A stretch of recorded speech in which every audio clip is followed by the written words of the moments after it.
Home आहे, देवीची पालखी या परिसराच्या ठिकाणी ठेवलेली आहे। ही पालखी विजयादशमीच्या दिवशी गावातून मोठ्या थाटामाटाने आणि आनंदाने मिरवणूक काढली जाते।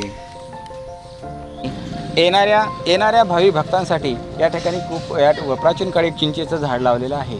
त्याचा आता खूप मोठा वृक्ष बनलेला आहे। जेव्हा भाविक भक्त येत असतात उन्हाळ्याच्या दिवसामध्ये या ठिकाणी विसावा घेण्यासाठी या ठिकाणी थांबत असतात। या ठिकाणी बारव आहे। या बारवीची निर्मिती जेव्हा मंदिराची निर्मिती करण्यात आलेली आहे तेव्हाच्या बारवाची निर्मिती करण्यात आलेली आहे। या बारवाचं वैशिष्ट्य म्हणजे आतापर्यंत बरेच वेळा दुष्काळ पडले, कोणत्याही दुष्काळामध्ये या बारवाचं पाणी मात्र आटलेलं नाही। गावकऱ्यांसाठी पिण्यासाठी हे पाणी वापरलं जातं।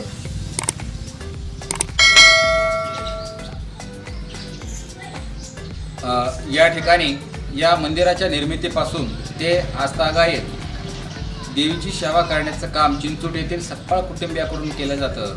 तर निर्मितीपासून आतापर्यंत त्यांनी या देवीची सेवा केलेली आहे। तर आपण ऐकूया त्यांच्याकडून या देवीची महिमा काय आहे, त्यांच्या तोंडून आपण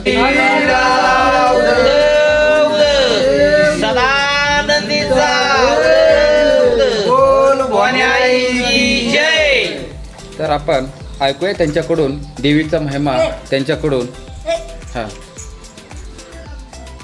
आमच्या कुलदैवत आजच्या बैलाच्या पुरामध्ये आलेली खिलार बैलामध्ये तुळजापुरामध्ये देवी आली। आम्ही तरी सेवा करीत होतो आतापासून बरं।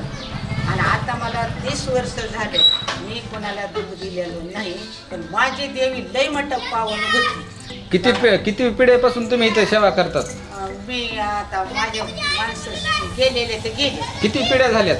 10 पिढ्या होत आल्या आम्हाला इथं आल्या। आमचं गाव नाही हे गाव दुसरं होतं। म्हणजे 10 पिढ्यापासून तुम्ही इथे सेवा करीत आलेला आहात? केली महागाल्या माणसांनी केली आणि आता मला 30 वर्ष झाले। बरोबर। आता ही अंबाबाईचं ठाणं म्हणजे तुळजापूरच्या देवीचं ठाणं आहे। तुळजापूर या ठिकाणी कशी तिची स्थापना करण्यात आली, नेमकी कशी आली देवी इथं? म्हणते ना पाया पडायला गेलो तुळजापूरला गेलो। आम्हाला दुष्काळ पाडा म्हणून म्हणजे तुमचे पूर्वज पाया पडायला तुळजापूरला गेले होते? पहिल्या गाडीने पहिल्या गाडीने गेले तर त्या आमच्या त्या गावाकडे दुष्काळ पाडा म्हणून ते खिलार बैलाच्या नक्कीमध्ये आले। ही बाई नक्कीच आली इथंच आमचा बैल लंगडा झाला। म्हणजे मी तुला घरी जाऊन देत नाही। या ठिकाणी आल्यावर त्या ठिकाणी लंगडा झाला बाई। तेव्हापासून आम्हाला चांगलं होतं। आमच्या गावात पोतं होते, लय मोठं होतं। आता आम्ही धावलो, पण आता दिलं करा 30 वर्ष झालं कोणाला तोषिक नाही दिली आपण।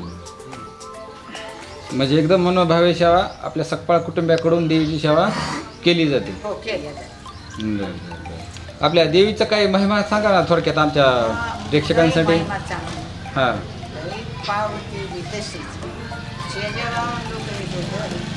म्हणजे आसपासच्या गावातून सगळे परिसरातील लोक या ठिकाणी येतात।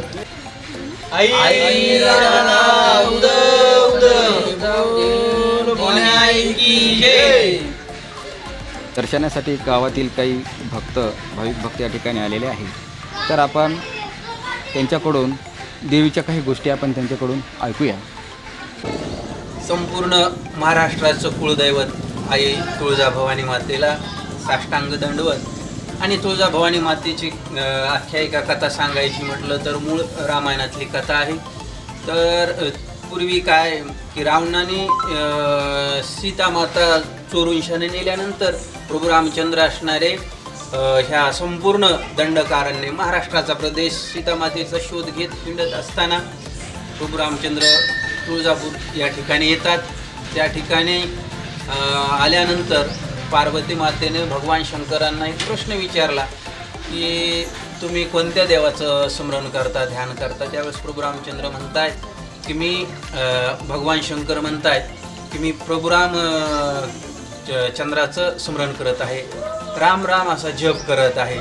तर त्यावेळेस पार्वती माता म्हणतात की जे देवाची तुम्ही भक्ती करता, ज्या देवाचं तुम्ही स्मरण करता ते तर प्रत्यक्ष आपल्या बायकोसाठी रानावनामध्ये हिंडत आहेत, तर मी त्यांना फसवू का असं त्या ठिकाणी म्हणतायत। म्हणून शानं प्रत्यक्ष आई असणारी पार्वती माता प्रभू रामचंद्राची परीक्षा घेण्यासाठी त्या दंडकारण्यात म्हणजेच तुळजापूर या ठिकाणी उतरतायत आणि प्रत्यक्ष सीतामातेचं स्वरूप धारण करतायत आणि त्यानंतर त्या ठिकाणी प्रभू रामचंद्राच्या समोर जाऊन शानं म्हणतायत की प्रभू रामचंद्र ज्यावेळेस म्हणतायत की हे सीते तू कुठे आहेस असं म्हटल्याबरोबर पार्वती माता सीतामातेचं स्वरूप घेऊन समोर येतात आणि म्हणतायत की हे स्वामी ही काय मी तुमची सीता तुमच्या समोर आहे असं म्हटल्यानंतर त्या ठिकाणी प्रभू रामचंद्र असं बाजूला तोंड करतायत. तर त्यावेळेस असणारी पार्वती माता पुन्हा समोर येते आणि म्हणते की हे स्वामी असं का तुम्ही त्या ठिकाणी करू लागला ही सीता तर मी तुमच्या समोर आहे सीता मातेचं स्वरूप घेतलेलं असतं पार्वती माते. तर त्यावेळेस प्रभू रामचंद्र ओळखतात अंतर्ज्ञानाने आणि म्हणतायत की हे येडी आई तू येडीस का मला असणारी पत्नी म्हणत आहेस म्हणून येरमाळ्याच्या ठिकाणी प्रभू रामचंद्राने शब्द उच्चारला येडी आई म्हणून येरमाळ्याच्या ठिकाणी ते येडाई झाली. त्याच्यानंतर पार्वती मातेला वाटलं की हां खरोखर हे सामान्य माणूस नसून शाने साक्षात भगवान परमात्मा आहेत म्हणून शानं आता ह्यांना आपलं खरं स्वरूप दाखवायला पाहिजे म्हणून शाने प्रभू रामचंद्राच्या समोर प्रगट होत आहेत आणि सांगतायत की तुमची असणारी पत्नी सीता जी आदिमाया शक्ती रावणाने नेलेली आहे ती असणारी या दक्षिण दिशेला नेलेली आहे म्हणून शानं ती असणारी सीता सुद्धीची एक भवानी झाली म्हणून त्या ठिकाणी तू या दिशेने जा अशी तू जा असं म्हटल्यानंतर तू जा असं नाव देवीला झालं आणि ती एक भवानी झाली प्रभू रामचंद्राला सीता शुद्धीची म्हणून तुळजा भवानी हे नाव प्रसिद्ध आहे आणि तेच संपूर्ण महाराष्ट्राचं आराध्य दैवत. त्याचबरोबर मग ती झाली तुळजापूरची असणारी कथा. नंतर ही चिंचोटी ग्रामातली जी कथा आहे ती अशी आहे की संपूर्ण महाराष्ट्रातून लोक तुळजापूरला दर्शनासाठी जायचे. तर या चिंचोटीतून असणारे चैतीला जी यात्रा असेल त्या उत्सवाला बैलगाडीने जायची पूर्वी वाहनाची सुविधा नसल्यामुळं. तर त्यावेळेस काय झालं तर हेच असणारं आमच्या गावातलं सपकाळ कुटुंब असणारे तुळजापूरला गेले. तिथं गेल्यानंतर त्यांच्याकडे खिलार बैलाची जोड होती.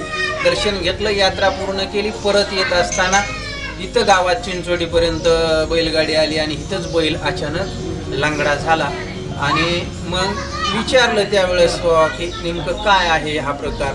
तर त्यावेळेस देवीच्या भक्तगणाने सांगितलं की मी देवी तुळजापुराहून तुमच्या गावाला आलेली आहे असं म्हणून शानं मग या ठिकाणी जिथं बैल लांगडा झाला बैल बसला त्या बैलाच्या पुरामध्ये आलेली ही देवी आहे. आणि नंतर मग या देवीचं इथं असणारं सर्व गावकऱ्यानं मिळून शानं मंदिर बांधलं. देवी आपल्या चिंचोटी ग्रामामध्ये आली. हे संपूर्ण ग्रामाचं असणारं ग्रामदैवत झालेलं आहे. आजूबाजूचे लोक गावातले सर्व लोक येतात.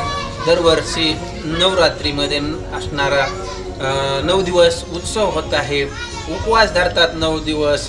त्याचबरोबर इथं प्रत्येक दिवशी फराळाची सोय केली जाते.